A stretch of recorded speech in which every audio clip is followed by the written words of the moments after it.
diving into your world and how you perceive the sense of self and the way that you marry science to the way that we form memories, the way that we live in a perpetual state of reliving our past and things like that, it's really, really incredible.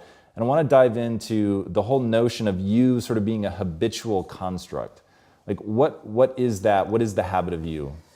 Well, a habit is a redundant set of automatic, unconscious thoughts, behaviors, and emotions that's acquired through repetition. A habit is when you've done something so many times that your body now knows how to do it better than your mind. So if you think about it, people wake up in the morning, they begin to think about their problems. Those problems are circuits of memories in the brain. Each one of those memories are connected to people and things at certain times and places. And if the brain is a record of the past, the moment they start their day, they're already thinking in the past. Each one of those memories has an emotion. Emotions are the end product of past experiences. So the moment they recall those memories of their problems, they all of a sudden feel unhappy, they feel sad, they feel pain. Now, how you think and how you feel creates your state of being. So the person's entire state of being when they start their day is in the past. So what does that mean? The familiar past will sooner or later be predictable future.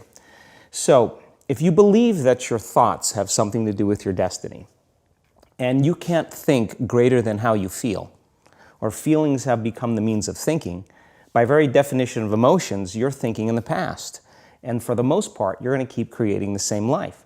So then people grab their cell phone, they check their WhatsApp, they check their text, they check their emails, they check Facebook, they take a picture of their feet, they post it on Facebook, they tweet something, they do Instagram, they check the news, and now they feel really connected to everything that's known in their life.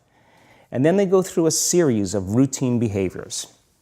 They get out of bed on the same side, they go to the toilet, they get a cup of coffee, they take a shower, they get dressed, they drive to work the same way, they do the same things, they see the same people, they push the same emotional buttons, and that becomes the routine, and it becomes like a program.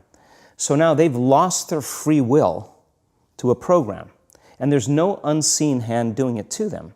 So when it comes time to change, the redundancy of that cycle becomes a subconscious program. So now 95% of who we are by the time we're 35 years old is a memorized set of behaviors, emotional reactions, unconscious habits, hardwired attitudes, beliefs, and perceptions that function like a computer program. So then a person can say with their 5% of their conscious mind, I want to be healthy, I want to be happy, I want to be free. But the body's on a whole different program.